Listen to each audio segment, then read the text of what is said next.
Bonjour Thomas, dans le cadre de notre journée sur l'amitié franco-allemande et plus particulièrement au niveau de la culture cinéma-télé allemande, aujourd'hui tu nous parles de quoi ? Alors aujourd'hui, je voudrais parler du cinéma et de la télévision allemand contemporain, de manière générale sur ces 20 dernières années, à savoir ce qu'on a pu voir ou ce qu'on peut voir actuellement sur nos écrans, grands ou petits, et qui vient d'Allemagne. Et justement, c'est quoi ce que l'on peut voir ? Alors, question cinéma, on a eu des choses comme Goodbye Lenin de Wolfgang Becker, gros succès en 2003 et qui a été plusieurs fois récompensé. Et ça parle de quoi ?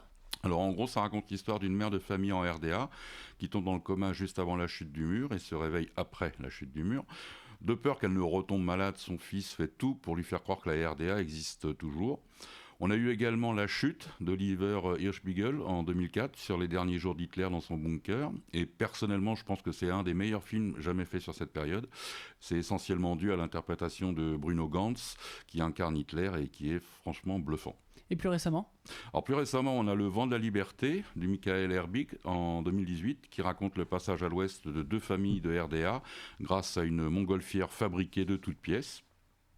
On a encore Il est de retour de David Wendt en 2015 où 70 ans après la guerre, Hitler se réveille dans un parc à Berlin et décide de remettre le pays dans le, entre guillemets, le droit chemin. Évidemment, on imagine la tête des gens quand ils le voient débarquer. Plusieurs films qui reviennent donc sur l'histoire de l'Allemagne pendant la guerre ou après, quand elle sera séparée en deux. Oui, ce qui démontre que le cinéma allemand a une réelle capacité à regarder dans le miroir concernant le passé de l'Allemagne. Mais le cinéma allemand ne se réduit pas à cela, bien sûr. On a des films comme Ondine en 2020, réalisé par Christian Petzold, pour lequel l'actrice Paula Beer a remporté l'Ours d'argent à Berlin et qui, comme son titre l'indique, revisite le mythe de Ondine. Et question télévision ? Alors côté télé, ça fait longtemps qu'on a dépassé Derrick ou Le Renard. Aujourd'hui, on a des programmes soit spécifiquement allemands, soit des coproductions, car les producteurs allemands travaillent beaucoup avec d'autres pays européens ou pas européens. Ce qui nous donne quoi, par exemple ?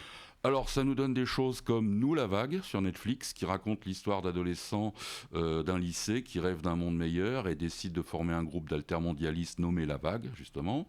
Ça nous donne aussi How to Sell Drugs Online Fast, toujours sur Netflix, qui raconte l'histoire de Moritz, qui veut reconquérir sa petite amie qu'il a quittée pour le dealer du bahut. Et donc, le meilleur moyen, c'est de vendre une meilleure cam que le dealer. Franchement, celle-là, je la recommande, car elle est tout simplement excellente. On a quoi encore ?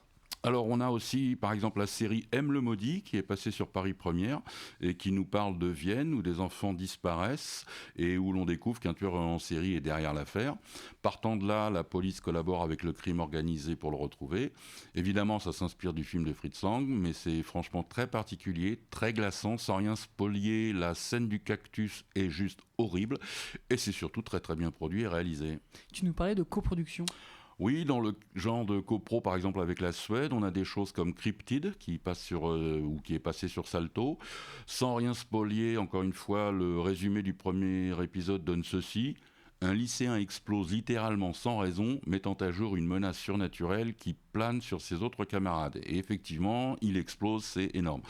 On a des programmes comme Gomorrah, en copro avec l'Italie, sur la mafia napolitaine, ou encore l'excellente série 1992, 1993, 1994 sur les années Berlusconi, ou enfin Ardé Madrid en coproduction avec l'Espagne, et je ne cite que quelques séries. Une conclusion ?